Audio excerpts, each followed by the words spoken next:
Okay, we're here now with Dr. Gada. He is from Cape Girardeau, and what do you do?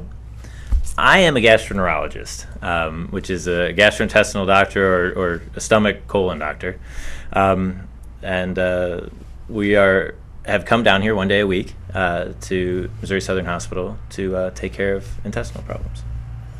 Okay, well, that's kind of a scary thing when you think about intestinal. I know that the thought of someone taking a scope down inside of me scares me because I know there's some things that might could happen. So kind of help comfort me in that area. Okay, and I think that's a great question because I think that would be anyone's concern. So the two main things that we're going to do is one, take a look in somebody's stomach, which would be an upper endoscopy. So just to preface this, all of this would involve sedation. So all of our sedation is performed here by Earl Metcalf, and he does a fantastic job. I know Earl. He's a great guy. Does a great job. And we have great nurses. And so really, overall, the sedation it makes it easy, and the procedure itself is very quick and easy. To look in the stomach, the risk of complication there is virtually zero. We can take a nice look in the esophagus, stomach, small intestines, look for ulcers, look for strictures, less frequently even see cancers, and it's a very easy and straightforward procedure. The colonoscopy, or to take a look in the colon, is the other main procedure that we would do. The main reason for that is to look for and prevent colon cancer. As far as risks of that procedure, the two main things that you would think about with that would be, one, causing a hole in the colon, and the other causing bleeding. The risk of causing a hole in the colon is about 1 in 2,500, or about 2 in 5,000. It's relatively infrequent. Generally, if it were to occur, it would be pretty noticeable afterwards, and if that were the case, then we'd have to have surgery to fix it. That being said, since I practice in Cape Girardeau primarily, and since we've been down there, I've done over about 6,000 colonoscopies. Wow. We have seen 2, so it does happen, but rarely. 2 out of 6,000? 2 out of 6,000. Okay. In that setting, both were recognized very quickly. They had surgery that same day, and both did great. So it's not a, any procedure that you do, there is a potential for complication, but that being said, very infrequent. The risk for bleeding after a procedure is about 1 in 100. That being said, we have about 2 people per year that come back to the hospital with bleeding after procedure, so relatively infrequent then. It is not a big deal. Generally, you'd spend the night, undergo maybe just observation, rarely even blood transfusion, but overall a very minimal. As far as complications go, relatively minimal complication as well.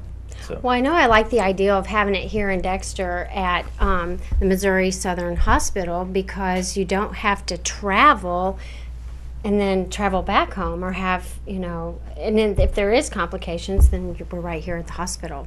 Right.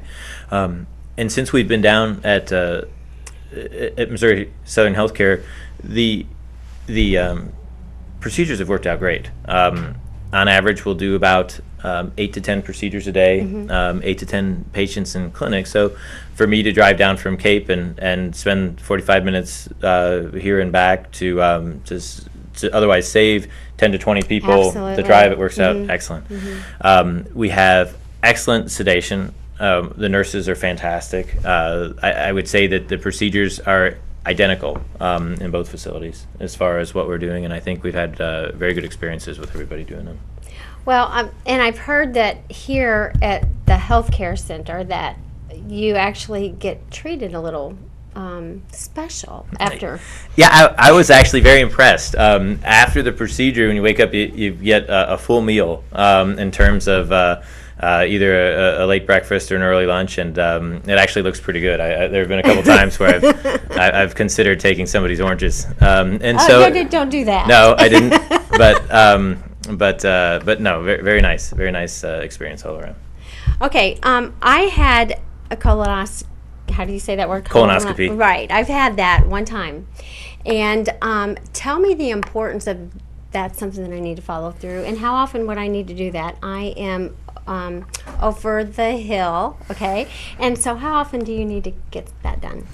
In general, there are a couple differences if you have a family history of colon cancer, but in general, we start at age 50. You start at, so we do, and it's no symptoms, it's just everyone at age 50 we start. And then depending on what we find is the interval that we set. So if you go through and everything looks great, there's no family history, then it's a colonoscopy once every 10 years. If we find a polyp, or you have a family history of colon cancer, then it's once every 5 years. If you find multiple polyps, so if you have multiple polyps, so more than 3 polyps, or we find polyps that are large, then it's smaller. It could be every 1 to 3 years, depending on what we see. But what's great about colonoscopies is we've been able to show that we can reduce the rate of dying from colon cancer by 90%. Wow. And so the biggest issue is that we're only successful about getting 50% of people that should be getting their colonoscopies to get them done. And so, and then colon cancer is the #2 cause of cancer-related death in America. So it is something that we can make a significant benefit in. Because people just don't know about it, right? The symptoms aren't as great. Right. For the most part, you don't have symptoms until you have cancer. And so the idea is that we're going to get in there and find polyps before they turn into cancer. In general, it takes about anywhere from 5 to 15 years to go from normal tissue to colon cancer. And in that interval, you've got polyps. You've got small polyps, bigger polyps, polyps that look different under a microscope. And you can go in there, find those polyps, take them off, and in essence prevent them from going on to be cancer. And so that's how we prevent the colon So that's why you have them come in, if there's no problems, every 10 years, because it takes 10 to 15 years for that polyp to become cancer. Right. So in general, now if you have a first-degree relative with colon cancer, so mom, dad, brother, sister, even your children, then your risk is about 4 times higher. And so then we believe that in that setting that you go from normal tissue to colon cancer at a faster rate. And so we generally have a smaller interval there. But over 75% of colon cancers just happen, no family history. So, I hear people say, well, I don't need to get my colonoscopy because I don't have anyone in my family with colon cancer. That's not true. Actually, the majority of people don't have a family history.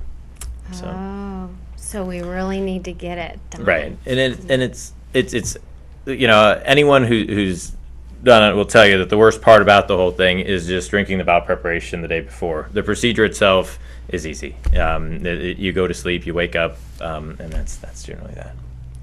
Okay. Well, so you come to Dexter 2 times a month, basically? Right, right. We are here, either myself or Dr. Ahmad Abuhamda are here almost every Tuesday, and so we are here for the most part once a week. And so we'll do procedures in the morning and clinic in the afternoon. So if I come and see you to get a checkup, then when I come back, I'll see you again, right? Correct? So if you see me, say, this Tuesday, and then I'm back, I won't be back next Tuesday, but the Tuesday afterwards, then you would see me again. Okay. So we just, to keep it consistent, we just say, so there's you wouldn't see me this week and see Dr. Abuhamda next week, would be just with me. But it's worked out nicely, and I think we've had some really nice experiences. And you're originally from St. Louis? I'm from St. Louis. My wife is from Sikeston, Missouri, and she and I met up at the University of Missouri, and we've been in Cape Girardeau for about 4 years, and it's worked out real nice. So you like the Boot Hill, huh? It's been great. It's been real great. We've had made some great friends, and we have 4 kids, and so it's working out really well to raise kids here. We have her parents and my parents moved from Herman, Missouri now, so it's nice. We have a lot of help, and it works out great. Oh, a great support system. That's awesome. Yeah. So it's wonderful. And they love spending time with the kids, so it works out great. So. Well, I am so glad that you're here and that you've come to educate us and let us know some of the things that we need to do and the steps that we need to take to be healthy.